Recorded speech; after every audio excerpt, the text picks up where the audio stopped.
Hebat, semangat. Sudah semangat ini? Semangat aja. Are you ready? Are you ready? Oke, kita akan memberikan the best performance dari Kementerian Keuangan. Musik!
걸 알고만 뜨면 네 생각 전화기나 사실 너 하나밖에 안 보여 만약 내가 자리 잡았는지 내게 말해줘 주변 사람들은 말은 내가 너무 적극적 이 세상에 그런 사람 어디 흔들리냐고 그걸 몰라 시기하며 하는 말 내 곁으로 타면 그건 그래 들이치는 거 내가 먼저 내게 빠져버려 baby shorty 눈이 부셔 숨이 막혀 내가 미쳐 baby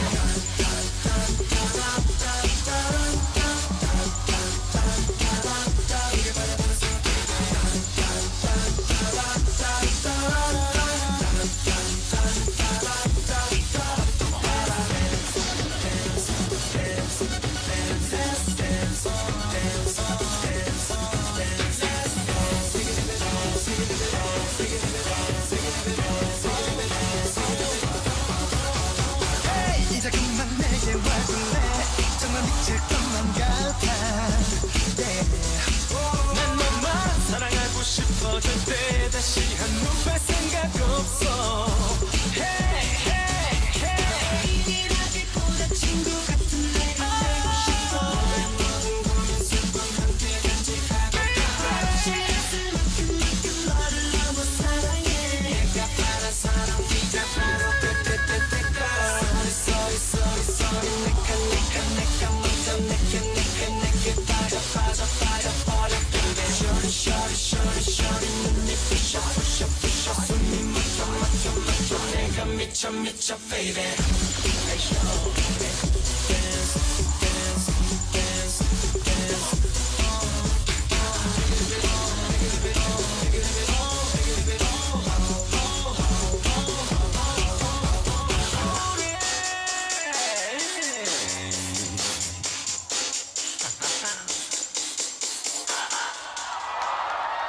Luar biasa sekali. Mana tepuk tangan.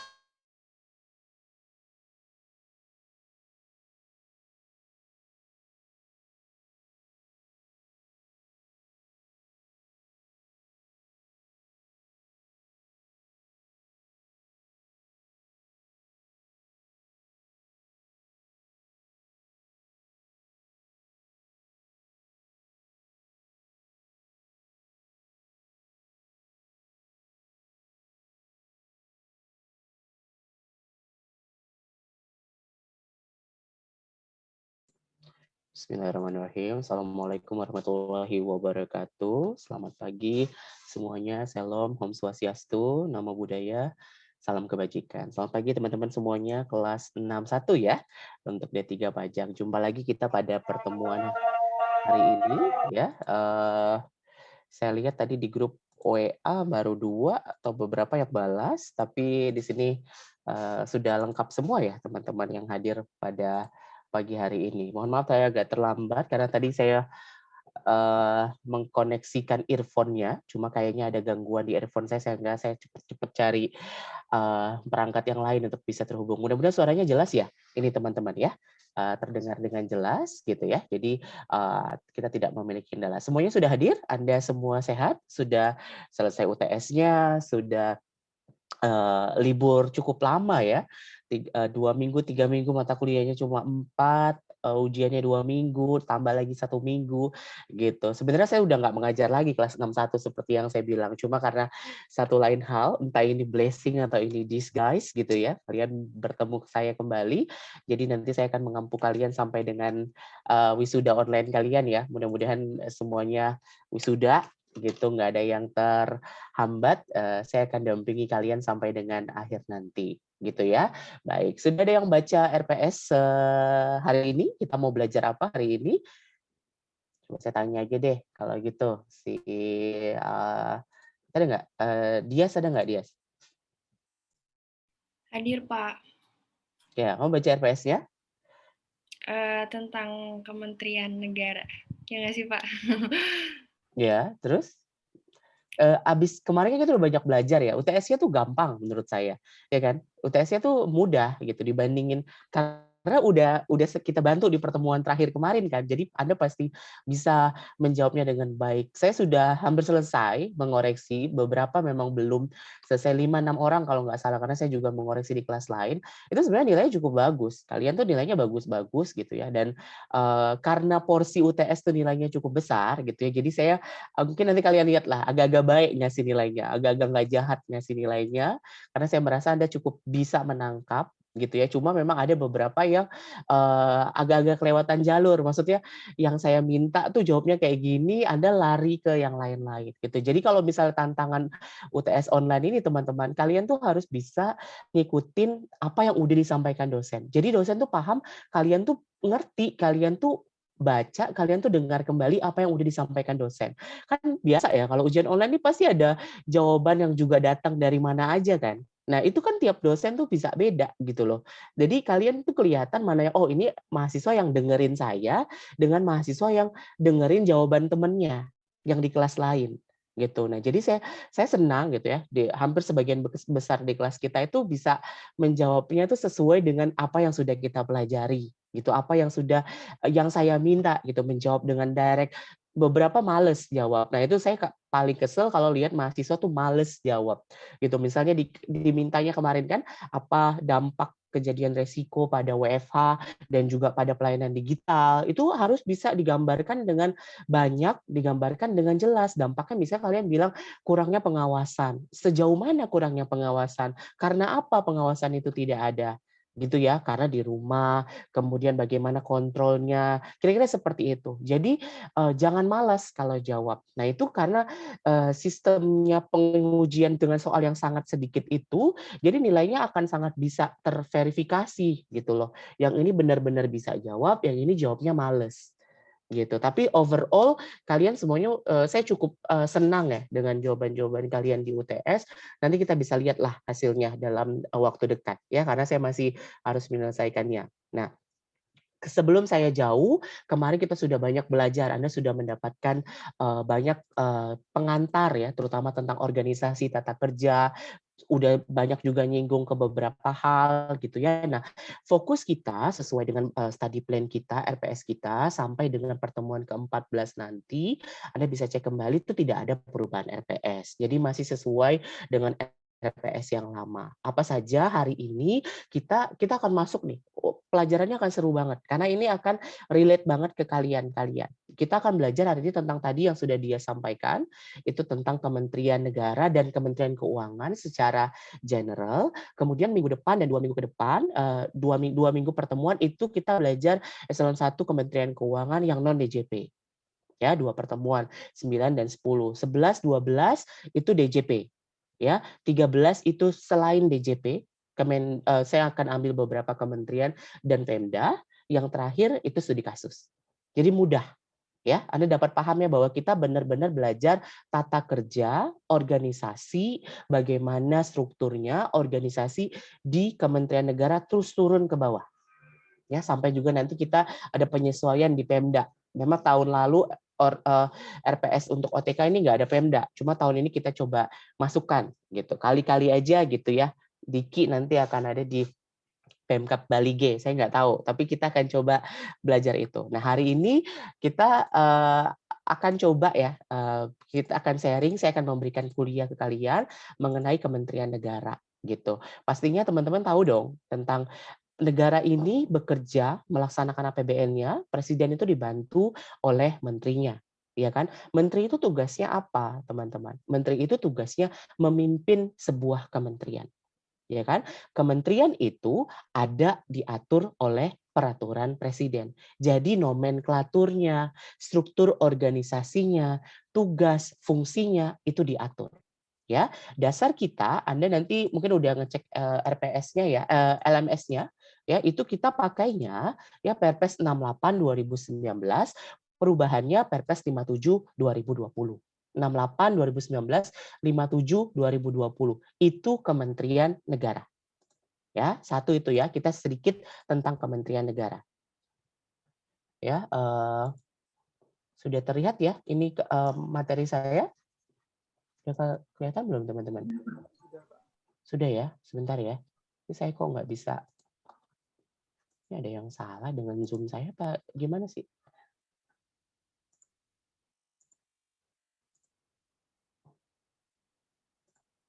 Sebentar.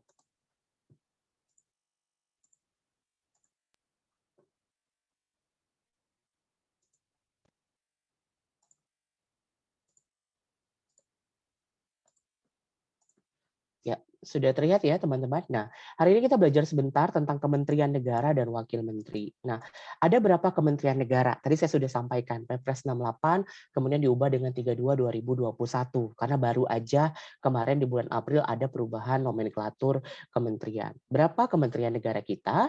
Kementerian Negara kita tuh ternyata ada 34 teman-teman ya. 34 Kementerian Negara ini bekerja membantu presiden, dia divided into 4 groups. Jadi ada kelompoknya Kementerian Negara itu, yaitu ada 4 kelompok. Satu disebut dengan Kementerian Koordinator. Itu fungsinya dia tuh melakukan sinkronisasi dan koordinasi urusan kementerian yang beririsan. Ya, jadi kalau ada beberapa kementerian yang berada di naungan di bawahnya, itu dia handle. Ya, ibaratnya Kemenko-nya, ya, Kementerian Koordinator. Kemudian adalah Kementerian Kelompok 1. Apa itu Kementerian Kelompok 1? Adalah kementerian yang urusannya ada nomenklaturnya langsung directly, tegas secara eksplisit ada di Undang-Undang Negara. Tahun 1945. Kalau kelompok 2, dia itu menangani urusan pemerintahan yang ruang lingkupnya disebutkan dalam UUD 45. Jadi dia nggak secara eksplisit disebutkan kementerian A, tapi dia disampaikan ruang lingkup kerjaannya ada di dalam undang-undang. Kalau kelompok yang terakhir, kelompok ketiga, dia itu urusannya adalah penajaman, koordinasi, dan sinkronisasi program pemerintah. Siapa yang berwenang membuatnya adalah presiden. Paham ya? Sampai sini ya? Gampang. Oke, Kemenkoordinator ada 4. Ya, Politik, Hukum, dan HAM. Siapa menterinya, Carolina? Polhukam. Saya nggak tahu. Ini mahasiswa STAN tuh harus tahu gitu ya. Caroline mana?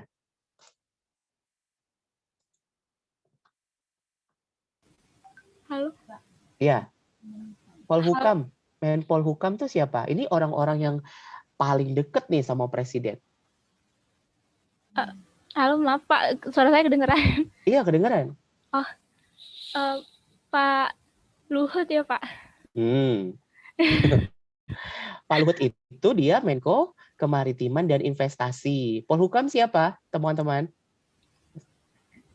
Mahfud MD. Iya, Mahfud MD. Kemudian ada Kemenko bidang perekonomian itu siapa? Erlangga Hartanto. Kemudian pembangunan manusia dan kebudayaan itu adalah Muhajir Effendi. Ya, Kemenko koordinator ada 4 ya. Oke, kelompok 1. Nah, kelompok 1 tadi yang disebutkan secara eksplisit di dalam undang-undang. It's only 3. Ya, Kemendagri, Kemenlu, sama pertahanan. Gampang kan? Tito, kemudian Bu Retno, sama Pak Prabowo. Itu kementerian kelompok 1. Nah, kemudian kelompok 2 ini yang paling banyak. Ada sekitar 20-an ya. Ada dari mulai agama, Kemenko masuk di sini. Ini adalah yang ruang lingkupnya tugasnya ada di dalam undang-undang walaupun tidak secara eksplisit dinyatakan nomenklaturnya. Jadi boleh aja berubah-ubah nomenklaturnya ya. Ini ada beberapa. Nah, kelompok ketiga ini adalah kelompok yang tadi tugasnya adalah penajaman, sinkronisasi.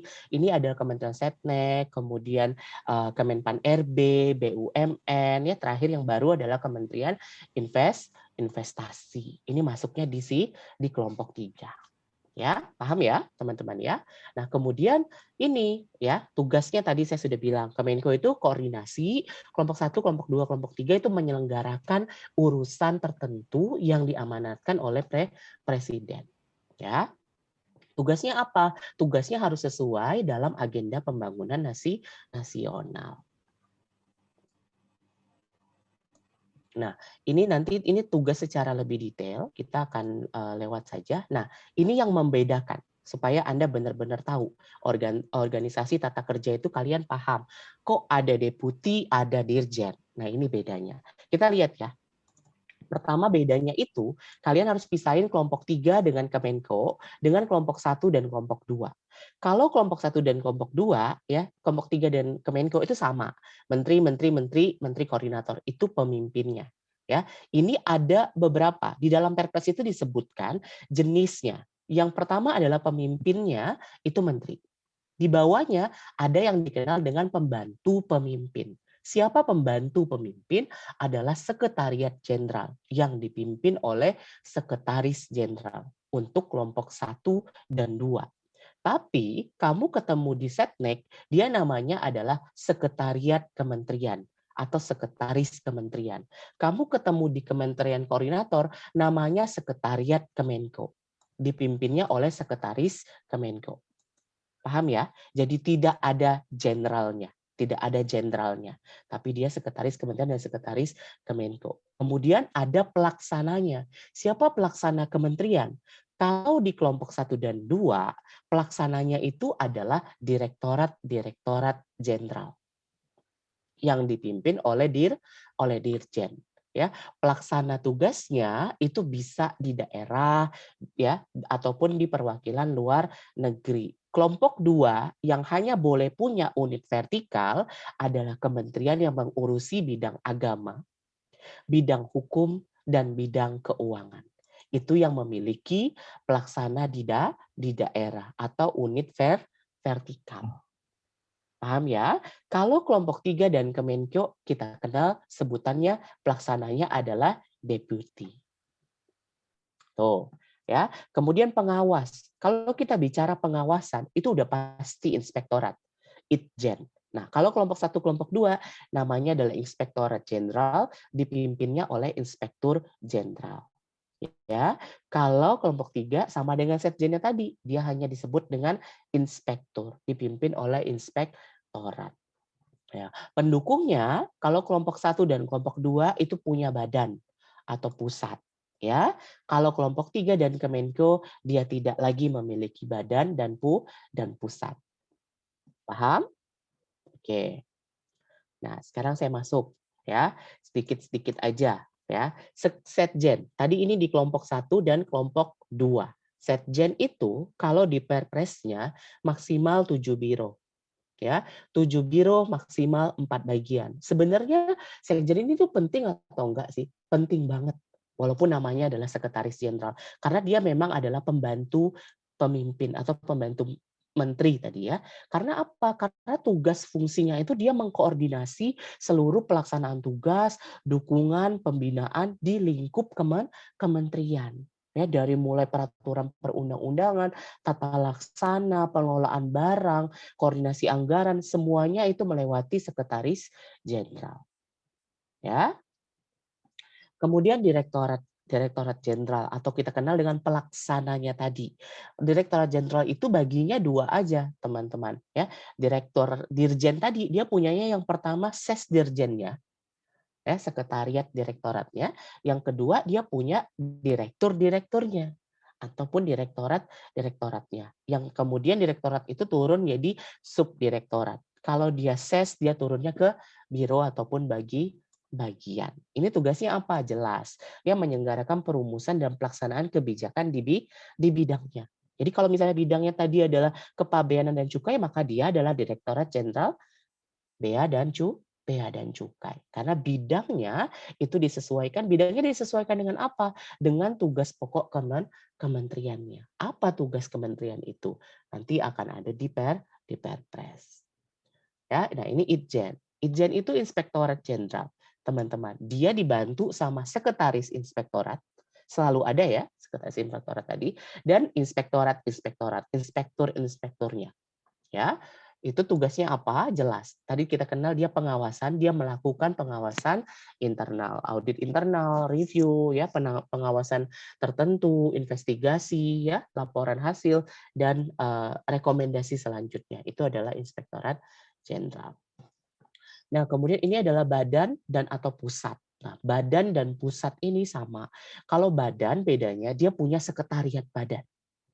Kalau pusat dia nggak punya lagi sekretariat pusat. Ya, jadi tujuannya apa nih badan dengan pusat ini? Dia itu sifatnya membuat dukungan yang sifatnya substantif. Ya, substantif itu artinya apa? Berkorelasi dalam rangka mendukung tujuan strategisnya. Ya, nanti kita akan lihat di contoh-contohnya. Tapi dia hanya ada di tadi kementerian kategori 1 dan kategori 2. Pusat ya dia bisa berbeda-beda lokasi, tapi kalau badan dia harus ada di dalam satu lokasi. Nah, instansi vertikal. Tadi saya sudah sampaikan bahwa ternyata pelaksana tugas pokok itu bisa di daerah, ya teman-teman ya. Ini ditetapkan dengan PMK, Peraturan Menteri. Setelah mendapatkan persetujuan tertulis dari menteri yang menyelenggarakan urusan pemerintahan di bidang aparatur negara. Jadi kalau kita sebuah kementerian itu pengen punya instansi vertikal, pengen melakukan perombakan, pengen melakukan perubahan, dia harus mendapatkan persetujuan tertulis dari Kemenpan RB. Tadi udah 1 dan 2, sekarang ke kategori kementerian dengan kelompok 3. Yang pertama dia adalah sekretariat kementerian. Sekretaris kementerian itu sama fungsinya ya. Fungsinya sama, memberikan dukungan, cuma namanya aja beda dan bironya lebih sedikit. Ya, dia kalau tadi kementerian kategori 1 setjennya itu adalah maksimal 7 biro, ini maksimal 4 biro. Ya, jadi secara umum kita dapat gambaran bahwa pasti dia lebih kecil, lebih sedikit. Nah, ini deputi yang setara dengan dirjen pelaksananya.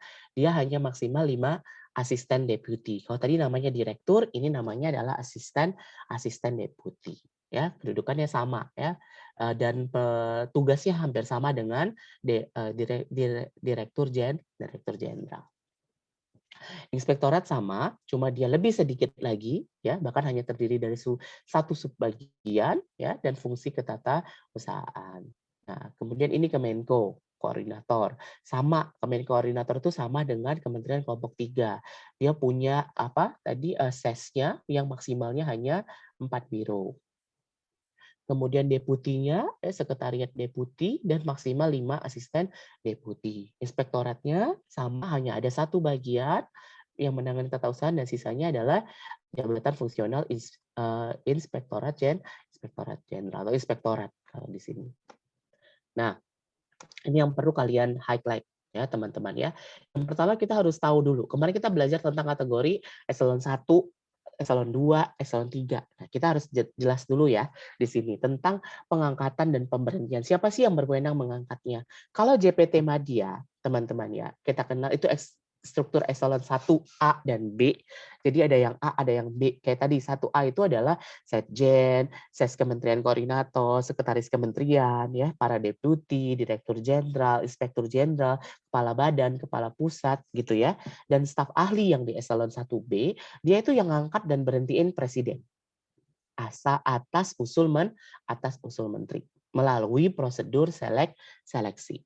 Turun ke bawahnya eselon 2, ya, di bawah tadi dirjen, sesdirjen, kayak kepala biro, direktur, asisten deputi, kepala pusat, ya, sekretaris direktorat, itu yang ngangkat menteri. Ya, yang berhentiin menteri. Turun ke bawahnya eselon 3, kepala kantor, kepala bagian, terus eselon 4, gitu ya, itu yang ngangkat adalah menteri. Paham ya? Ngangkat dan memberhentikan adalah menteri. Bedanya hanya eselon 1 itu yang ngangkat presiden.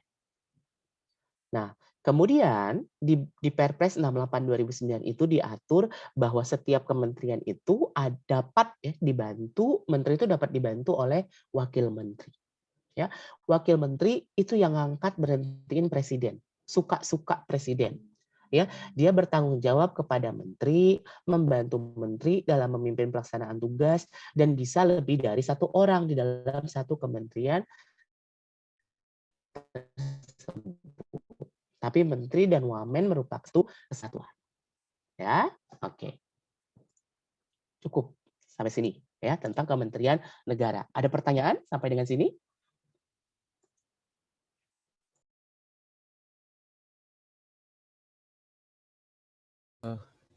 Izin bertanya, Pak. Silakan. Vigo ya. Sebelumnya di slide 11 Pak bilang kalau misalnya kelompok 3 dan Kemenko itu sudah nggak ada lagi Pak pendukungnya. Kenapa nggak ada lagi Pak? Maksudnya? Di penjelasan Bapak sebelumnya Pak bilang kalau misalnya unsur pendukung untuk Kementerian kelompok 3 dan Kemenko itu nggak ada lagi Pak. Iya. Karena memang yang maksud pendukung itu kan adalah badan dan pusat. Jadi Kementerian Koordinator dan Kementerian Kelompok 3 itu adalah kementerian koordinator, fungsinya kan melakukan koordinasi. Jadi dia badan dan pusat itu tadi fungsinya adalah untuk dukungan substantif. Ya, kalau memang diperlukan baru dibuat. Ya, jadi itu pastinya ada di kementerian-kementerian yang sifatnya teknis, tidak lagi ada di Kementerian Koordinator atau Kementerian Kelompok 3 yang sifatnya penajaman fungsi. Gitu loh, Vigo. Jadi kalau bisa kayak badan nih. Badan itu kan kita kenalnya badan, saya ambil contoh Kementerian Keuangan, BPPK itu adalah salah satu pendukung kementerian, Badan Pendidikan dan Pelatihan Keuangan, karena dukungannya substantif. Apa dukungan substantifnya? Adalah meningkatkan kapasitas pegawai Kementerian Keuangan sekaligus memiliki sekolahnya sendiri. Kementerian Dalam Negeri, dia punya badan pelatihan yang di bawahnya juga ada IPDN karena dia butuh pegawai dari sekolahnya sendiri. Jadi fungsi itu dilakukan oleh kementerian-kementerian yang sifatnya teknis dan memang perlu, termasuk juga pusat. Jadi kalau ada silakan, kalau nggak ada nggak apa-apa. Tapi kalau Kemenko dan tadi Kementerian kategori 3, dia itu sudah sangat substantif dan sedikit gitu ya, sedikit ukuran organisasinya itu sedikit, jadi dia tidak lagi diperlukan pendukung. Kira-kira seperti itu. Menjawab ya, Vigo ya. Oke, baik. Kita lanjutkan, teman-teman. Ada lagi pertanyaan tentang Kementerian Negara? Sudah dapat belum gambaran akan ke kementerian mana nanti? Kementerian kelompok 1, kementerian kelompok 2, apa kementerian kelompok 3, gitu ya. Ya, kita nggak akan ngomongin gaji, jadi kita ngomongin organisasi dulu. Ya, oke. Sekarang kita mau bahas tentang saya mau bahas langsung ke Kementerian Keuangan. Kementerian Keuangan ini adalah hal yang paling saya suka membahasnya. Yang pertama kita harus tahu aturan hukumnya. Aturan hukumnya kita tadi sudah dibilang bahwa organisasi Kementerian Keuangan aturnya diturunkan oleh menteri, dia mau ngaturnya itu dengan peraturan menteri. Peraturan PMK-nya yang masih hidup saat ini kita pakai PMK 1 2018. Ya, itu hampir 1000 pasal. Ya, kemudian PMK 87 2019 itu tentang perubahan dari PMK 217 2018. Jadi 217 dengan 87. Ya, Perpresnya itu Perpres 57 2020. Ya, jadi ada juga Perpres yang baru karena kita ada penajaman fungsi ya, itu diatur dengan peraturan presiden. Itu Perpres 57 tahun 2020 ya tentang Kementerian Keuangan. Jadi 3 ya dasarnya Perpres 57 2020, PMK 217 dengan PMK 87. Anda harus bisa membaca itu. Saya sekilas sekarang tentang Kementerian Keuangan. Tadi yang kita udah pelajari, ada nggak sih di Kementerian Keuangan? Nah, kita buktikan. Ya, Kementerian Keuangan. Kementerian Keuangan dasar hukumnya ini teman-teman ya, tadi sudah saya sampaikan 57, 217, 87 ada perubahan kedua ya, PMK 229 ini sedikit sebenarnya kecil tentang perubahan kedua dari PMK 217. Ini untuk DJP aja 229 ini ya. Oke, Kementerian Keuangan. Kementerian Keuangan itu berada di bawah yang bertanggung jawab kepada presiden, sama seperti kementerian yang lain, nggak ada bedanya. Dipimpin oleh seorang menteri, dapat dibantu oleh wakil menteri. Saat ini ada 1 wakil menteri keuangan. Tugasnya apa Kementerian Keuangan? Saya rasa Anda sudah paham, menyelenggarakan urusan pemerintahan di bidang keuangan negara.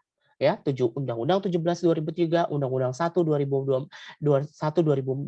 tentang perbendaharaan negara dilaksanakan oleh Kementerian Keuangan dalam menyelenggarakan pemerintahan negara. Nah, apa saja di situ? Di Perpres 57 itu bilang, ini tugas Kementerian Keuangan. Dari mulai kebijakan anggaran, PNBP, pajak, pabean cukai, perben, kekayaan negara, perimbangan keuangan, dan pengelolaan pembiayaan dan risiko keuangan negara. Itu dilakukan oleh Kementerian Keuangan. Sisanya melakukan yang lain-lain, ya, perumusan kebijakan fiskal, koordinasi pelaksanaan tugas, BMN, segala macam yang juga ada di lingkup kementerian yang lain. Ya, tapi nomor 1 dan 2 ini adalah tugas pokok Kementerian Keuangan. Nih, susunan organisasi Kementerian Keuangan dibantu tadi ya, kita punya yang namanya pembantu pimpinan ataupun pembantu pemimpin, ada sekretaris jenderal Kementerian Keuangan.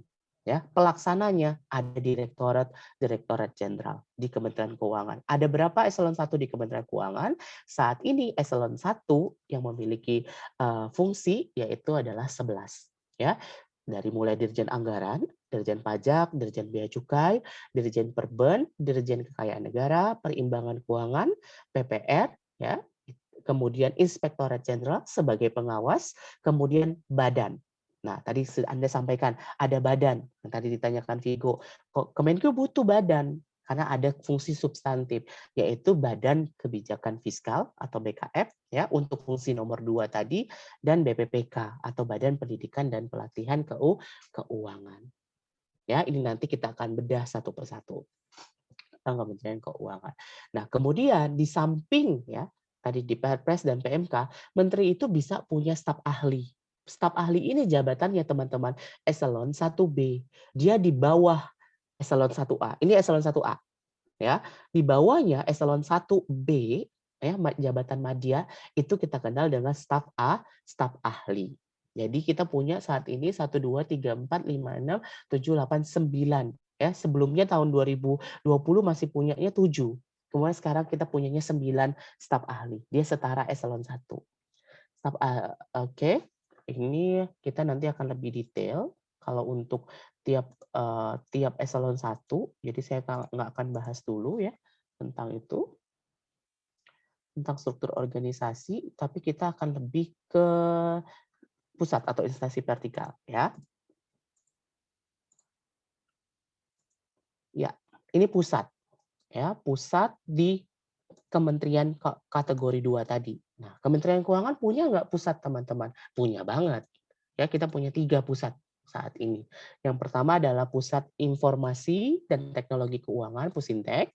Kemudian Pusat Pembinaan Profesi Keuangan. Dan yang ketiga adalah Pusat Analisis dan Harmonisasi Kebijakan. Jadi kita juga punya ya pusat. Kemudian instansi vertikal. Nah, instansi vertikal tadi yang sudah disampaikan. Kita punya nggak instansi vertikal? Saat ini kita memiliki instansi vertikal yang sangat banyak pada 4 direktorat, yaitu Direktorat Jenderal Pajak, Direktorat Jenderal Bea dan Cukai, serta Direktorat Jenderal Perbendaharaan, dan Direktorat Jenderal Kekayaan Negara. Jadi ada KPP, ada KPBC, ada KPPN, dan ada KPKNL. Ya, ini ditetapkan oleh PMK tadi ya atas persetujuan tertulis dari Menpan. Ya, ini adalah, nah ini susunan organisasi Kementerian Keuangan.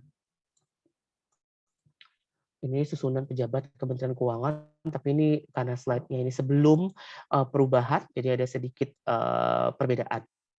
Ya, ada pergeseran beberapa pejabat di Kementerian Keuangan. Ya, ini.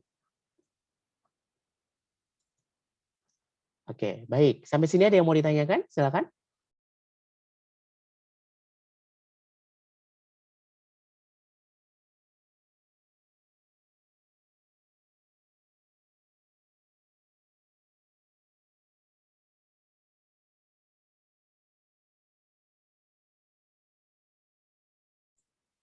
Cukup?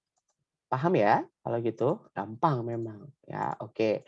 Sekarang kita ke sedikit staf ahli, staf khusus sama UPT. Ya.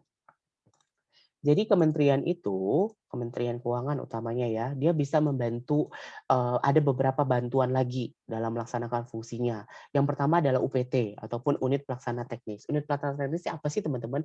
Nggak usah bingung. Dia ini tugasnya teknis, penunjang, tapi berada di bawah eselon satunya.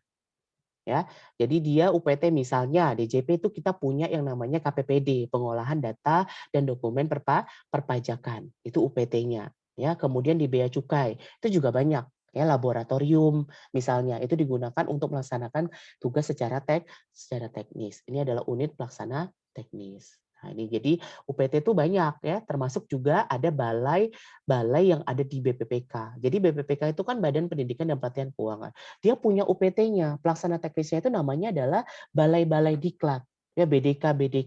Itu banyak ya, di Jakarta, kemudian di Bandung, di Manado, ya di Pontianak itu juga ada yang namanya balai diklat. Kemudian Pusintek. Nah, Pusintek itu punya UPT beberapa untuk teknis dukungan jaringan ya, misalnya dia mau bikin headquarters untuk jaringan sinyal di beberapa kota ataupun beberapa provinsi. Itu adalah UPT di lingkungan Kementerian Keuangan.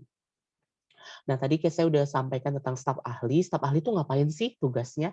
Ya, staf ahli itu dia tugasnya adalah memberikan rekomendasi terhadap isu-isu strategis. Jadi dia bisa memberikan isu strategis kepada Menteri Keuangan. Ya, ini staf ahli kita. Ya, kemudian secara umum ya staf ahli itu misalnya bidang peraturan dan penegakan hukum pajak. Nah, dia itu bertugas untuk memberikan rekomendasi kepada menteri di bidang peraturan dan penegakan hukum penerimaan pajak. Tugas dia adalah orang yang ahli gitu. Nah, ini bidang kepatuhan pajak.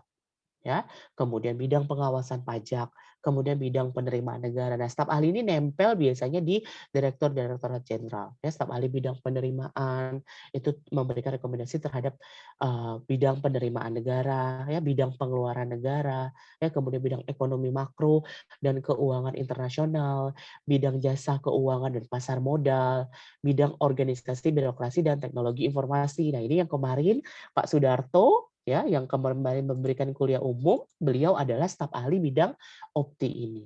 Jadi beliau itu adalah eselon 1 di Kementerian Keuangan. Kemudian staf ahli bidang hukum dan hubungan kelembagaan, ya, itu adalah staf kita. Nah, ini dia staf ahli Kementerian Keuangan. Ya, ada Pak Sudarto, ya, ada Pak Yon Arsal, ada Bu Rina, ada Pak Frans, ya mungkin ada beberapa yang follow Pak Frans karena beliau masih muda, ya, masih sangat sering ya update di Instagram. Nah, Pak Nufransa itu adalah eselon 1 di Kementerian Keuangan. Dia adalah staf ahli bidang pengawasan pajak. Ya, kemudian Bu Oza, Bu Oza ini dari Bea Cukai, dia adalah staf ahli bidang penerimaan negara. Ya, yang termuda adalah Bu Oza. Ya, masih 50 tahun, kalau tidak salah umurnya. Oza Olivia ini. Kementerian Keuangan. Semuanya PNS, jabatannya staf ahli itu harus PNS. Kemudian ada staf khusus, teman-teman. Jadi lain lagi, staf ahli dengan staf khusus itu lain lagi. Apa bedanya? Nah, staf khusus itu dia yang pertama yang ngangkat itu menteri. Ya, menteri butuh staf khusus saja. Staf khusus itu diangkat sama menteri, tapi harus minta persetujuan presiden. Bedanya apa? Dia punya masa bakti itu sama dengan masa jabatan menterinya. Jadi kalau menterinya ganti, staf khususnya ganti. Paham ya? Ya. Kemudian dia bertanggung jawab kepada menteri. Tugasnya apa? Dia memberikan saran dan pertimbangan. Namanya juga staf khusus, jadi dia tugasnya itu sifatnya khusus. Ya, tata kerjanya diatur oleh Sekretaris Jenderal. Kementerian Keuangan punya nggak? Punya. Ya, seperti misalnya Pak Justinus Pratowo, dia adalah staf khusus Menteri Keuangan bidang komunikasi strategis, kemudian Ibu Masita ya, itu staf khusus Menteri Keuangan bidang kebijakan fiskal sektoral, kebijakan fiskal makroekonomi, sistem informasi dan teknologi, dan staf khusus bidang perumusan kebijakan fiskal regional. Jadi ini adalah wewenang dari Menteri Keuangan. Siapa yang bisa jadi staf khusus menteri? Ya, yang bisa dia boleh PNS, boleh enggak. Gitu loh. Jadi kalau misalnya dia PNS, kalau dia diangkat jadi staf khusus, jabatan lamanya itu berhenti dulu. Misalnya sebelumnya dia kepala kantor, ya udah dia berhenti dulu. Tapi dia status PNS-nya nggak hilang. Ya, kalau dia nanti diangkat, dia akan diberhentikan dari jabatan sebelumnya.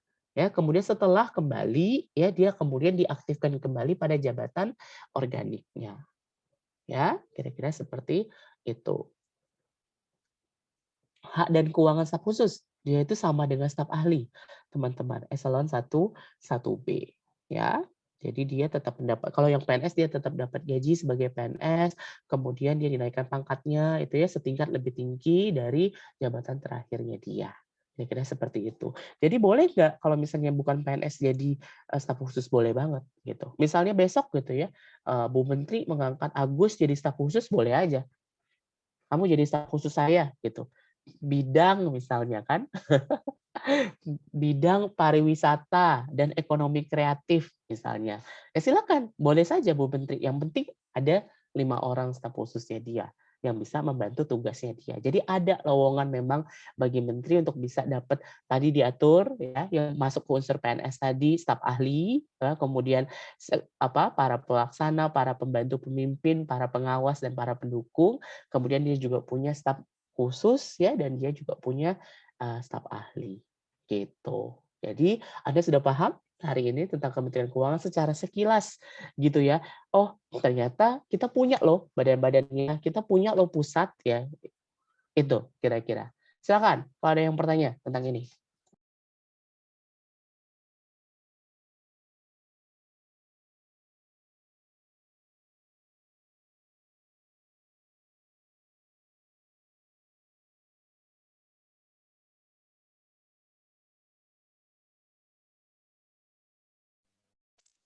Izin bertanya Pak.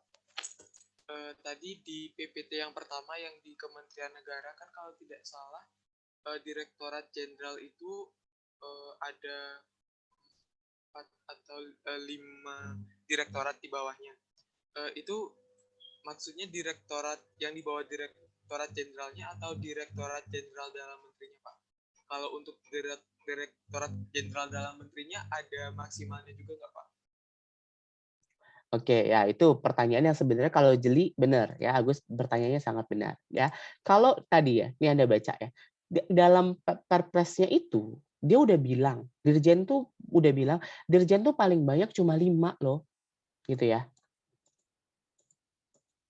Ya kan? Maksimal 5 direktorat gitu. Tapi nanti Anda temui di Kementerian Keuangan, direktorat di bawah DJP itu ada lebih dari 10. Kenapa? Anda baca di bawah. Penentuan jumlah direktorat jenderal dan direktorat didasarkan pada analisis organisasi dan beban kerja. Jadi dibuka peluang dan dimungkinkan bagi direktorat jenderal itu punya lebih dari 5 direktorat. Jadi boleh. Ya, kemudian tadi Setjen ini ya maksimal 7 biro. Setjen itu lebih dari 7 biro. Ya, Inspektorat Jenderal itu maksimal 5 inspektorat, tapi Kementerian Keuangan itu inspektoratnya ada 6 kalau tidak salah. Ya, jadi nanti kita akan lihat memang bisa melakukan penambahan. Jadi tidak terikat. Kira-kira seperti itu. Ya, tapi tadi tetap harus diajukan berdasarkan analisis beban kerja kepada menteri yang menangani bagian reformasi birokrasi. Gitu. Menjawab ya? Oke, ada lagi pertanyaan teman-teman? Atau mau sedikit? Saya rasa ini buat minggu depan aja ya, kalau untuk yang tiap jenis ya. Setjen itu kerjanya apa, DJKN, DJPPR, itu kita akan 2 minggu. Itu cuma buat ngebedah itu. Saya izin bertanya Pak, tapi silakan. mungkin agak di luar materi. Boleh.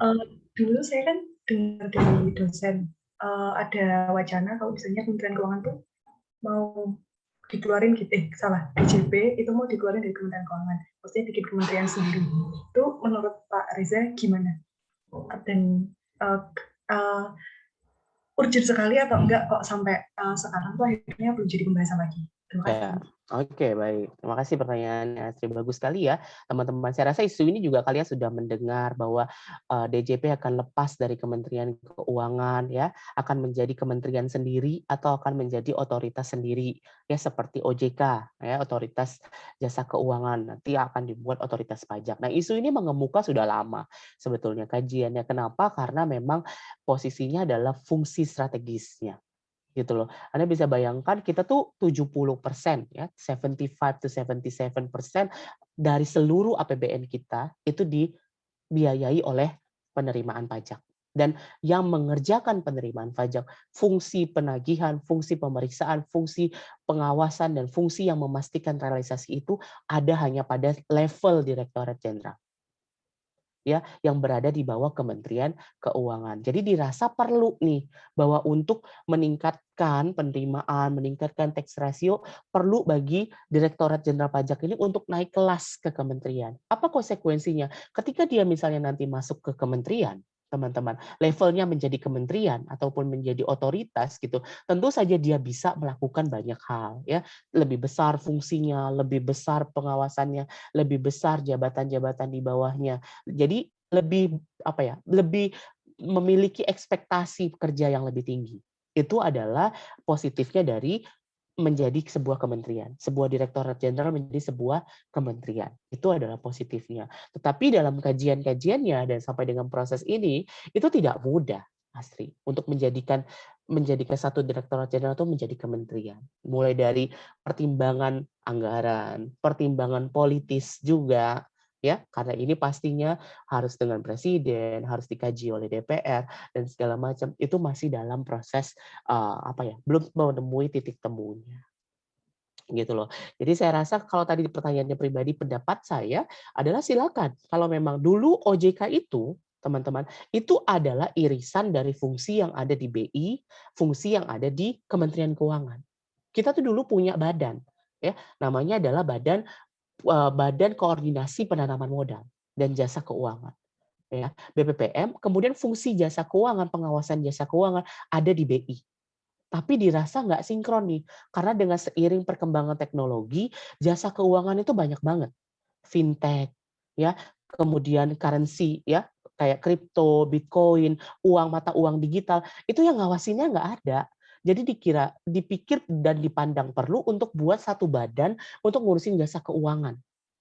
Ya, lending, kredit online, ya, mungkin kalian sering dapat SMS dari Kredivo, Aku Laku, gitu-gitu ya, yang memang itu jasa keuangan itu sangat besar sekali di Indonesia saat ini. Perlu pengawasan yang fungsinya masih ada di Kementerian Keuangan dan di Bank Indonesia. Dibuatlah satu otoritas sendiri. Itu panjang. Itu dari 2009 apa 2010 itu sudah pembahasannya sangat lama.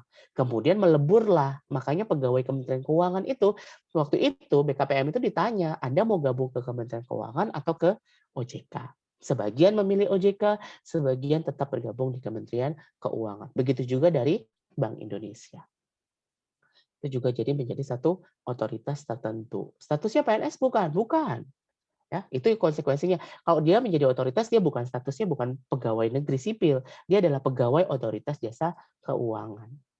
Sama dengan lembaga-lembaga di negara kita, Bank Indonesia, DPR, itu bukan PNS, tapi dia memiliki fungsi sebagai pegawai pada lembaga negara, sama seperti pegawai BUMN maupun pegawai BUMD. Menjawab ya, Astri ya. Secara pribadi saya sangat senang kalau DJP itu menjadi otoritas sendiri. Tentunya pastinya kita bisa memiliki keleluasaan untuk mengatur yang lain, menajamkan fungsi, dan pasti anggarannya akan lebih besar. Itu. Terima kasih, Pak. Ya, silakan ada lagi pertanyaan berkaitan dengan kementerian-kementerian negara kita. Izin bertanya, Pak. Ya, silakan, Biava. Terkait staf khusus, kalau misal kepala kantor diangkat menjadi staf khusus, terus ganti menteri, Jadinya kan udah tidak menjadi staf khusus dan balik lagi ke jabatan organiknya, menjadi kepala kantor lagi. Atau sesuai formasi yang tersedia. Kalau seumpama, formasi kepala kantornya tidak ada gitu gimana, Pak? Ya, tadi yang saya sampaikan, Diava, ya. Ini ya. Nah, nih, jika PNS berhenti atau berakhir masa baktinya sebagai staf khusus, ya, maka dia diaktifkan kembali dalam jabatan organiknya sesuai formasi yang tersedia dan berdasarkan ketentuan peraturan perundang-undangan. Jadi artinya ketika dia nanti ganti menteri, dia kembali, itu tetap harus sesuai dengan formasi yang tersedia. Jadi kalau misalnya tidak ada formasi yang tersedia, maka dia tidak menjadi kepala kantor lagi, gitu loh. Tapi dia disesuaikan. Biasanya dia akan menjadi pelaksana kembali. Ya, tapi sangat jarang, hampir tidak ada seperti itu. Selalu gila bekas staf khusus gitu, masa menjadi staf biasa lagi gitu. Paling tidak dia akan dikembalikan di jabatan organiknya. Pasti ada formasi yang tersedia atau paling tidak menunggu. Ya, kasusnya, saya ambil kasus. Kasusnya itu adalah Pak Frans, Nufransa Wirasakti. Pak Frans itu pinter banget ya, teman-teman. Jadi beliau dapat beasiswa terus S2, S3 gitu ya. Sama ketika Anda juga terjadi dengan Anda. Ketika Anda pulang, ketika Anda memutuskan untuk mendapatkan beasiswa dan memutuskan untuk pergi tugas belajar, Anda akan kehilangan jabatan organik Anda. Paham ya? Misalnya Diava. Diava adalah kepala kantor. Tabu tiba-tiba waktu itu mau dapat beasiswa, kamu milih kuliah, ya kan? Artinya kamu pada saat itu kamu lepas dari kepala kantor kamu. Nah, Pak Frans juga gitu. Dia waktu itu sudah eselon 3 jabatannya. Pak Frans kemudian dia sekolah di Jepang, ya. Kemudian ketika dia kembali, seorang Nufransa itu tidak langsung jadi kepala kantor lagi. Tidak langsung jadi eselon 3 lagi. Dia jadi pelaksana. Dia harus menunggu formasi yang tersedia. Lama nggak, Pak Frans? Enggak. Hanya 11 bulan saja. Dia menunggu, kemudian dia dikembalikan di jabatannya.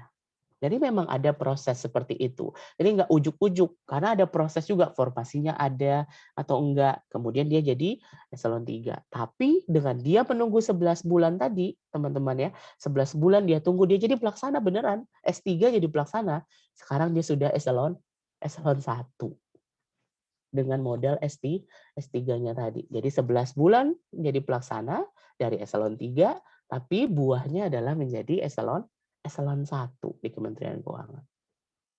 Menjawab ya, ya Pak. Jadi pengalaman Pak Frans tadi itu benar-benar pengalaman realnya. Anda bisa cek itu. Baik, menjawab, Pak. Terima kasih.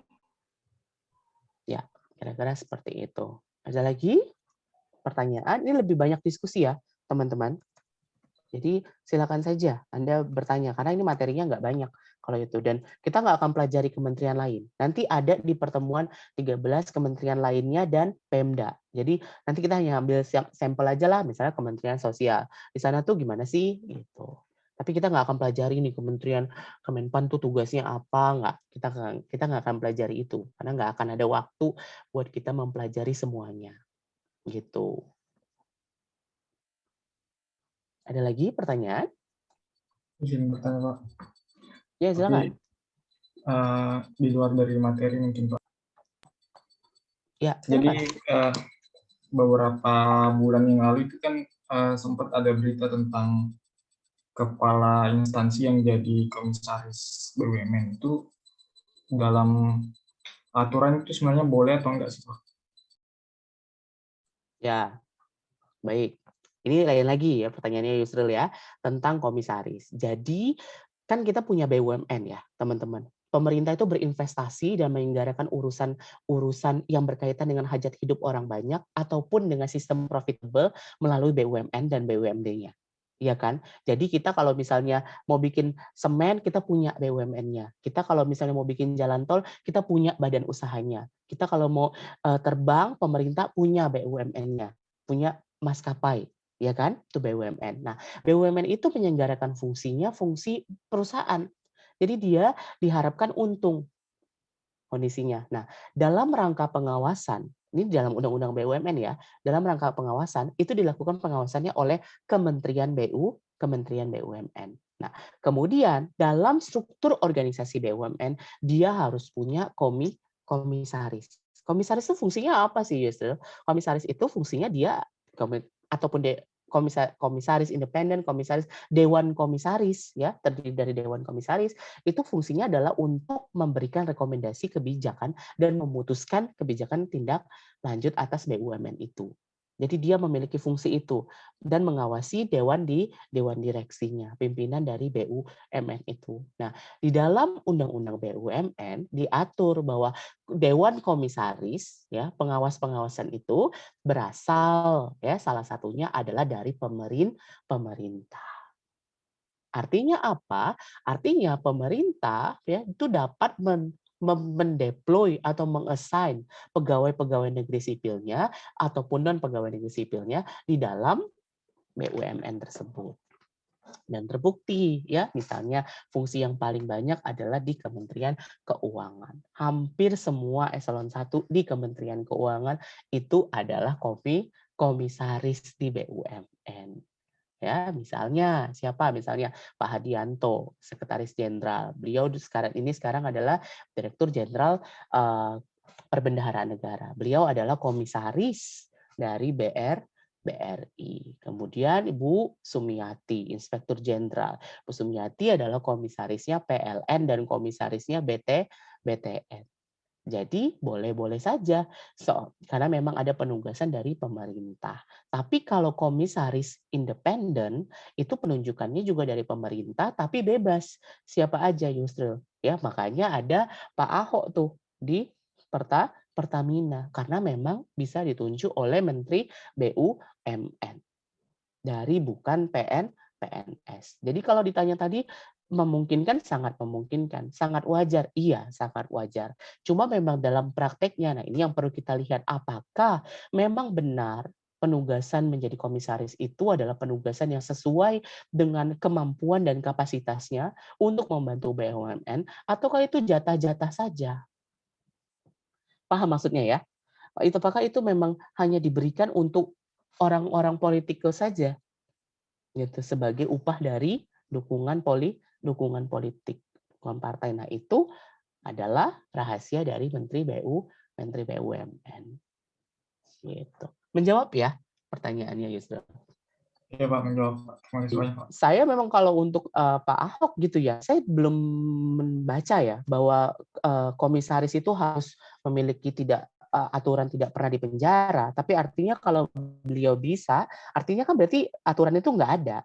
Aturan tidak pernah dipenjara itu berarti tidak berlaku bagi komisaris Pertamina, iya kan? Karena beliau jadi komisaris Pertamina dan beliau pernah dipenjara. Gitu. Sedangkan kita saja ingin melakukan sesuatu harus ada surat berketerangan baik dan lain segala macam. Kira-kira seperti itu, ya. Nah, ini hanya kajian akademis saja. Silakan, teman-teman, ada lagi pertanyaan?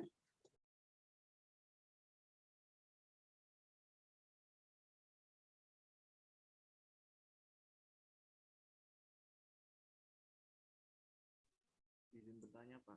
Ya, silakan. Roy ini. Mengenai staf khusus lagi, Pak. Tadi kan staf khusus itu menjabatnya sesuai dengan masa jabatan menteri yang mengangkatnya, kan, Pak. Nah, itu kalau misal ada menteri baru gitu, menteri yang baru cuma bikin 2 bidang atau 7 bidang gitu, boleh nggak, Pak? Nggak harus 5 seperti menteri yang lama gitu. Iya. Oke, kalau yang pasti tadi sudah jelas aturannya. Staf khusus itu dia nempel ke menterinya, Roy. Jadi kalau misalnya dia berhenti, atau diganti, staf khususnya itu otomatis selesai masa jabatannya. Ya, jadi dia akan berhenti di situ juga. Kemudian digantikan dengan menteri yang baru. Nah, ketika menteri yang baru datang ini, dia juga bisa memilih staf khusus. Dengan aturannya yang pertama adalah jumlahnya tetap maksimal 5. Maksimal 5. Kalau dia boleh pilih 2, boleh. Kalau dia nggak mau dan ngerasa nggak butuh juga nggak apa-apa. Gitu loh. Itu seorang menteri. Dia butuh staf khususnya dia 5, kalau butuhnya cuma 2, ya silakan. 2 aja. Gitu. Tapi kalau lebih dari 5, aturannya memang maksimal 5 saja staf khusus itu. Ya. Jadi kira-kira seperti itu. Nanti staf khusus, nah ini lagi, staf khusus itu dia punya staf lagi. Gitu loh. Pasti dia nanti akan memiliki staf. Kira-kira seperti itu. Paham ya maksudnya, Roy ya? Organisasinya ya? Pak. Terima kasih, Pak. Iya, oke. Ada lagi pertanyaan? Izin bertanya, Pak. Ya, oke. Kalau Silakan. staf khusus ini memang tok 5 aja ya, Pak, nggak bisa nambah. Tadi kan ada juga yang beberapa bisa nambah dalam keadaan tertentu gitu ya, Pak. Kayak Ya, direktorat gitu. Kalau ya. staf khusus ini gimana, Pak? Dia diaturnya di Perpres 57 2020 ya, teman-teman. Jadi staf khusus itu dia yang ngatur tuh presiden. Presiden bilang, "Oke, Kementerian Keuangan Anda bisa punya staf khusus." Ya, staf khususnya, tapi ditentukan maksimal 5 staf khusus menteri. Jadi memang maksimal 5 Diki. Beda tadi dengan Direktorat Jenderal di PMK di PMK dan PP-nya itu memang Perpresnya itu bilang bahwa disesuaikan dengan analisis dan beban kerja. Jadi memang mengikat dia staf khusus itu. Hanya 5 orang saja. Kasih ya, Pak. Oke. Cukup? Ada lagi pertanyaan? Silakan teman-teman kalau misalnya masih bingung tentang kementerian-kementerian ini.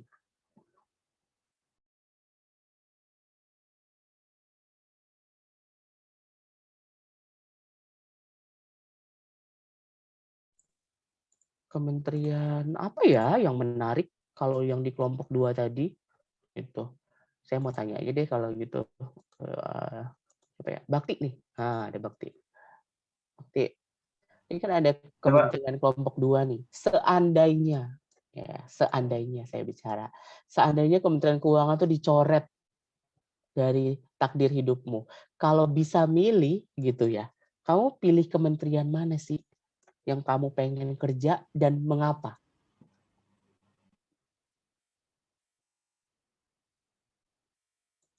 Mungkin Kemensos mungkin, Pak. Kemensos, iya. Karena kamu ingin mengkorupsi bansos. Karena apa? Boleh.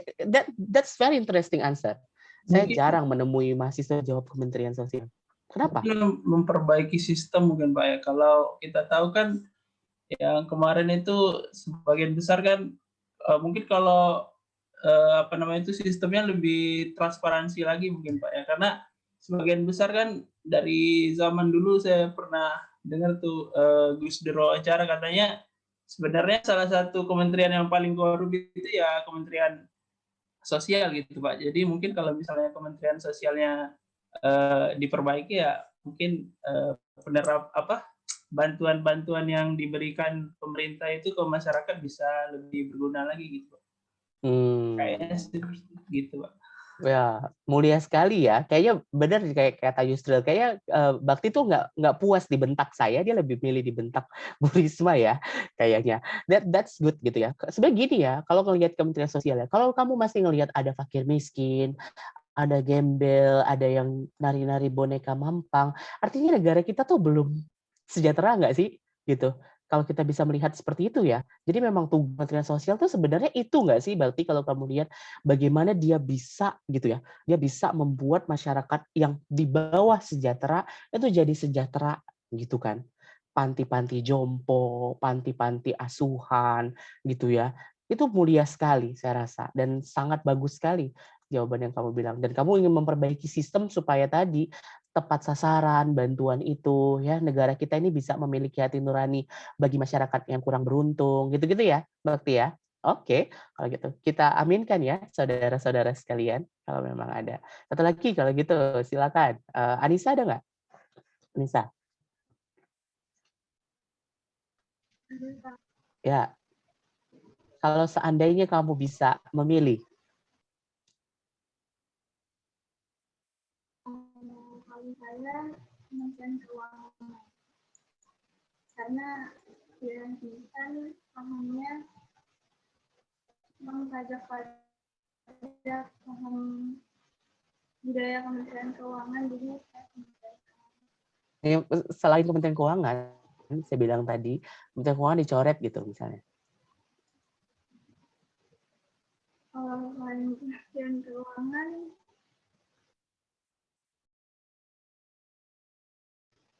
Kementerian Lingkungan Hidup dan Kehutanan.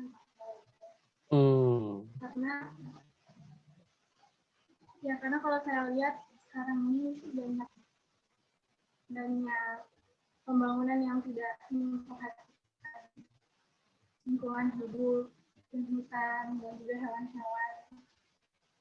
Jadi saya ingin mencoba mengubah agar omongan itu masih memperhatikan lingkungan hidup. Oke.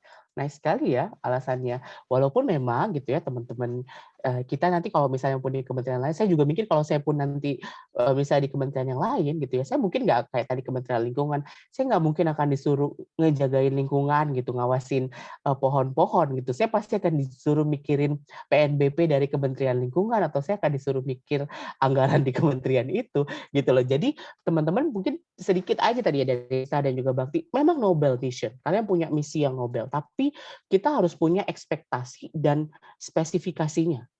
Jadi saya mau pilih kementerian, gitu ya. Saya mau pilih kementerian, tapi saya harus tahu di kementerian manapun sebenarnya saya tuh fungsinya apa. Saya fungsinya di anggaran kah? Saya fungsinya di keuangan kah? Saya fungsinya nanti akan jadi apa? Gitu loh. Jadi kita harus bisa memikirkan strategi itu. Tidak serta-merta kita pikirkan, boleh tadi ya kita pikir, oh kami ingin tadi ya membantu lingkungan hidup, that's very noble. Tapi fungsi saya di dalam kementerian itu tuh kira-kira yang realistis tuh seperti apa? Paham ya maksud saya ya? Jadi Anda bisa dapat gambaran nih gitu. Saya kalau misalnya nggak dapat Kemenku, saya bisa mikir nih, saya maunya di kementerian yang mana ya yang menurut saya menarik gitu. Jadi Anda pikirkan fungsi real Anda dan Anda bisa baca sisi lain dari kementerian itu. Misalnya kementerian itu ternyata punya UPT vertikal. Jadi Anda punya kesempatan untuk bisa ke home desk. Tadi Kementerian Hukum dan HAM, itu kan banyak ya kantor imigrasi itu di setiap provinsi. Jadi Anda bisa punya kesempatan kalau ingin kembali ke home desk. Kementerian Agama juga punya kantor-kantor vertikal gitu. Jadi Anda bisa memikirkan yang seperti itu gitu. Balik lagi juga, oh remunerasinya gimana ya yang paling mirip-mirip gitu. Itu pasti kalian kan udahlah, maksudnya udah sambil ngelihat gitu. Saya rasa gitu. Ya. Itu bisa menjadi salah satu informasi gitu ya sebagai dosen bagi saya ke kalian. Oke, kalau gitu teman-teman sudah tidak ada yang ditanyakan. Sekarang saya mau tanya deh. Sekarang yang gampang-gampang aja deh karena kita mau bagi kelompok di minggu depan. Kalau gitu saya akan bertanya ke kalian. Silakan kalian bisa jawab di chat ini ya. Chat atau ngomong ya? Ya, chat aja deh gitu. Game-nya cuma chat aja deh yang gampang, yang santai-santai aja. Tadi Anda bisa lihat ada 11 eselon 1 di Kementerian Keuangan, ya kan?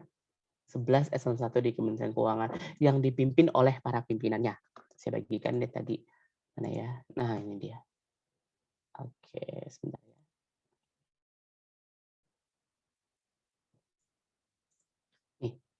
Ini adalah pimpinan Kementerian Keuangan eselon 1 tapi di luar staf ahli. Nah, 1A ini ya, eselon 1 para dirjen, sekjen dan juga irjen. Dari seluruhnya ini, dari gambar yang ada di sini, hanya ada satu yang merupakan lulusan sekolah tinggi akuntansi negara. Yang lainnya bukan lulusan STAN. Siapa yang dari nama ini, ya namanya tolong ditulis lengkap ya, yang menurut kalian adalah lulusan STAN? Ya, Yusril sudah benar. Ya. Cepat sekali, Yusril mana Yusril? Betul, Pak. Ya, kamu tahunya dari mana? Karena sebelumnya Ibu Sumiati pernah mengisi acara di kampus, Pak. Terus dia bilang di alumni PKN STAN, Pak. Iya. Bu Sum itu adalah satu-satunya saat ini eselon 1 di Kementerian Keuangan yang berhasil menjadi eselon 1 dari Sekolah Tinggi Akuntansi Negara. Apa yang kamu dengar dari Bu Sum, Yusril? Apa yang beliau ceritakan waktu dulu beliau kuliah? Dulu itu acaranya tentang perempuan sih Pak, jadi saya nggak ikut. Tapi saya tahunya di posternya gitu di alumni PKN STAN gitu Pak. Oke. Ya, jadi Bu Sum itu dia cerita, Bu Sum ini terkenal sebagai satu-satunya perempuan di eselon 1 Kementerian Keuangan. Kemudian juga adalah lulusan terbaik di STAN pada angkatannya, dan pada waktu dia kuliah dia sudah menjadi asisten dosen. Jadi dia sudah juga mengajar pada saat dia menjadi mahasiswa. Setiap hari Bu Sum bercerita waktu dia berkuliah di STAN, setiap hari itu ketika pulang sekolah, gitu, setelah pulang kuliah, dia nggak langsung pulang ke kosan. Dia di perpus sampai perpusnya tutup. Seorang Sumiati itu dia di perpus. Anda mungkin 3 tahun di STAN itu berapa kali ke perpus? Saya pun juga jarang ke perpus kita. Dia menghabiskan waktu di perpus setiap hari sampai perpusnya tutup, sampai dia disuruh pulang setiap hari Bu Sum itu ke perpustakaan. Ngapain? Ya pastinya belajar, membaca setiap hari yang dilakukan oleh Bu Sumiati. Ya, sisanya di eselon 1 kita ini memang luar biasa semua ya. Para bapak-bapak ini memang luar biasa semua. Ada yang lulusan rata-rata semuanya lulusan luar negeri. Tapi satunya rata-rata adalah dari Universitas Indonesia. Ya. Oke, good Yusril. Oke, kalau gitu satu pertanyaan lagi. Ya, satu pertanyaan lagi. Yusril nggak usah ikut. Ya. Yang pertanyaannya adalah di Kementerian Negara, menteri itu saat ini kayaknya ada 6 menteri perempuan di kabinet Bapak Presiden Jokowi. Sebutkan ke-6 menteri tersebut dan kementerian yang mereka pimpin. Silakan, siapa yang berani?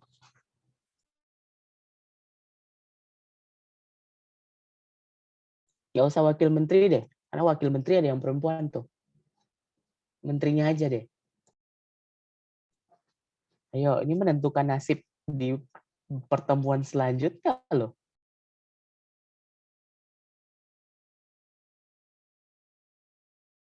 Jawabnya ngomong ya, saya Pak, gitu. Biar saya dengar suaranya.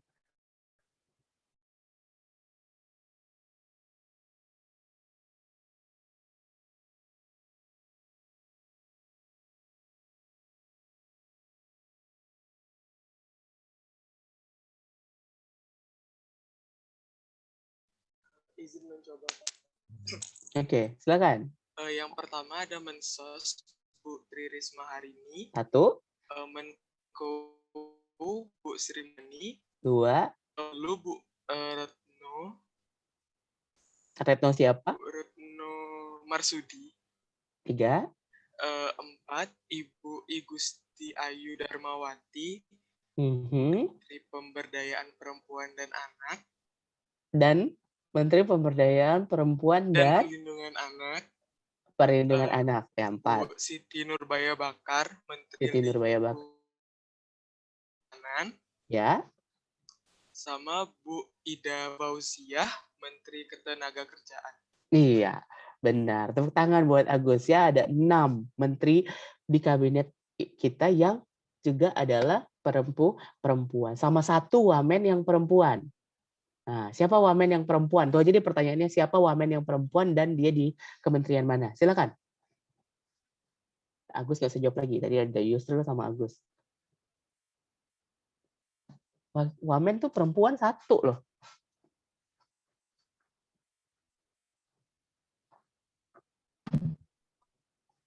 Izin Pak. Oke, Astrid. Wamennya Pak Sandiaga. Iya, kementerian apa? Kementerian Investasi dan Hah? Kementerian apa? Kementerian Pak Sandiaga itu Parekraf, Pak. Ya, itu apa? Kementerian Pariwisata dan Ekonomi Kreatif. Ekonomi Kreatif. Wamennya adalah Angela Tanu Sudibyo, putri dari Tanu Sudibyo. Saya lupa yang MNC pokoknya. Haritanu Sudib. Oke, Sudibyo. Oke, tepuk tangan buat Astri. Bagus ya jawabannya. Oke, kalau gitu tadi Yusril, Agus, dan Astri. Ya sudah, silakan. Untuk 2 pertemuan minggu depan, tugas kalian gampang. Ya, nanti Yusril, Agus, dan Astri silakan bebas membagi teman kalian dalam 10 kelompok. Jadi ada 10 kelompok yang terdiri dari masing-masing 3. Ya, 3 kelompok. Kemudian silakan nanti Astri, Agus, dan Yusril mau milih sendiri, Astri mau milih sendiri kelompoknya, Agus mau milih sendiri, silakan, dan menentukan kelompok yang lain. 3 orang itu siapa saja, termasuk juga unitnya. Jadi kita akan mempelajari minggu depan itu adalah tentang unit-unit di Kementerian Keuangan, 10 unit di luar DJP. Jadi 10 ya. Nanti silakan dibagi ya, Yusril, Astri dan juga Agus itu membahas apa? Ya, membahas apa teman-teman itu. Jadi akan membahas 10 unit eselon 1 selain DJP. Ini ya. Kalian saya bagi ya. Dari Serjen, DJA, ya, DJBC, DJPB, DJKN, DJPK, DJPPR, Itjen, BKF, dan BPPK. Dibagi dalam 2 minggu. Jadi minggu depan ada 5 kelompok, minggu depannya lagi ada 5 kelompok. Tugasnya gampang aja. Tugasnya yang pertama adalah kalian, kelompok bertiga itu membuat video tentang organisasi itu. Membuat video, durasinya bebas. Saya rasa nggak usah panjang-panjang ya. Maksimalnya 4 menit. Maksimalnya 4 menit. 3 orang, 1 kelompok membuat video itu dan 2 slide saja. 2 slide berisi tentang organisasi itu. Ya, jadi yang paling kalian bahas adalah fungsinya, kemudian struktur organisasinya. Ya, struktur organisasinya sampai dengan eselon 2 atau eselon 3 saja. Ya, gampang ya. Teman-temannya kayak misalnya tadi DJBC. DJBC itu eselon 1, eselon 2-nya itu ada berapa? Direktur jenderalnya, direktoratnya, ada UPT yang khusus, silakan dibuat. Ya, jadi hanya ada video, jadi kita belajar lewat video saja biar gampang. Kemudian nanti ada 2 slide yang mungkin saya akan minta untuk disampaikan. Ya, jika memang dari videonya belum jelas. Ya, penilaiannya ada pada video itu, seberapa bagus kalian membuat dan seberapa bagus kreativitas kalian membuat ya. Jadi kalian akan menjadi pegawai, istilahnya kalian akan menjadi pegawai di Direktorat Jenderal tersebut ya, tapi non DJP. Ya, DJBC Anda akan jadi pegawai bea cukai, bagaimana Anda bisa mengenalkan direktorat tersebut. Kita akan mempelajari langsung unit-unit itu. Dipahami teman-teman? Ada pertanyaan? Jadi minggu depan 5, minggu depannya lagi 5. Ya, jadi harus bagus ya, presentasinya harus bagus, videonya harus bagus gitu. Kalau misalnya kalian mau pakai seragam, silakan karena kalian akan mewakili direktorat tersebut, eselon 1 tersebut, dan teman-teman tuh dianggap jadi apa ya, kayak semacam kalian promosi ya. Oh, menarik nggak sih? Gitu. Kerja di DJKN, menarik nggak sih kerja di DJPB? Kayak apa sih kerja di sana? Nah, itu akan kita lakukan di 2 minggu ke depan. Paham ya, teman-teman? Cukup menarik? Ya, cukup menarik ya. Oke, dan videonya nanti akan harus tayang atau kalian submitnya minggu depan ya untuk 5 kelompok pertama, 5 kelompok yang kedua akan disubmit maksimal sehari sebelum pertemuan kita di 2 minggu ke depan. Submitnya di mana? Di Instagram. Jadi setiap kelompok harus menguploadnya di Instagram kalian dan melakukan tag ke saya. Jadi kita akan promosinya di Instagram supaya teman-teman tahu, oh ternyata kerja di DJPPR tuh seperti ini. Ya, ada pertanyaan sampai dengan sini? Cukup jelas? Izin bertanya, bertanya, ya, Pak. silakan. Roy. Mengenai urutan yang tampil minggu depan sama 2 minggu setelahnya gimana ya Pak? Yusril, Astri, dan Agus yang incas. Silakan. Mau Roy langsung pertama minggu depan, Setjen, silakan. Urutannya juga bebas, saya tidak masalah. Jadi misalnya mau bea cukai dulu, nggak apa-apa. Nggak mesti urutan ini ya, urutan nomenklatur nggak mesti. Silakan, Yusril, Agus, dan Astri. Ya, Roy? Oke. Vigo? Izin bertanya, Pak. Kalau misalnya posting di Instagram itu apa perwakilan atau kami semua anggotanya, Pak? Semua anggotanya. Jangan lupa juga tag saya, karena saya mau meriksa. Kalian tuh bertiga, jadi pastikan semuanya bertiga dan bagus karena bertiga dan nggak usah panjang-panjang ya, maksimal 4 menit aja secara sekilas aja. Yang saya mau lihat adalah kalian bisa ngegambarin semenarik mungkin tentang fungsi dari direktorat tersebut ya, ataupun dari unit eselon 1 yang lain ya. Tadi ada BPPK juga ya, ada Itjen, ada Setjen, dan ada direktur jenderal gitu. Contohnya banyak di YouTube. Anda bisa langsung buka itu ya, nggak usah banyak-banyak. Kakak-kakak kelas kalian dulunya juga membuat itu ya, atau mau lihat video profilnya tiap eselon 1 juga punya, Anda bisa lihat, pelajari ya baik-baik eselon 1 itu. Sudah cukup? Sudah jelas? Penugasan kalian 2 minggu, jadi nggak usah pusing-pusing, bikin apa, bikin paper, bikin apa, gitu ya. Jadi hanya membuat video dan juga 2 slide. 2 slide-nya nanti kita butuhkan dalam hal diperlukan untuk presentasi di minggu depan dan 2 minggu ke depan. Cukup, saya rasa pertemuan hari ini, teman-teman. Mudah-mudahan ilmunya bermanfaat. Kita mulai langsung detail ke tiap-tiap kementerian. Ya, siapa tahu nih dengan kalian dapat misalnya tadi Setjen, kalian benar-benar jadi pegawai Sekretariat Jenderal Kementerian Keuangan. Oke, kita jumpa lagi teman-teman minggu depan di Kementerian Keuangan dan 2 minggu ke depan. Saya akhiri semuanya, tetap sehat ya, tetap semangat. Assalamualaikum warahmatullahi wabarakatuh. Waalaikumsalam. Terima kasih, Pak. Terima kasih, Pak. Terima kasih, Lupa di absen ya teman-teman ya.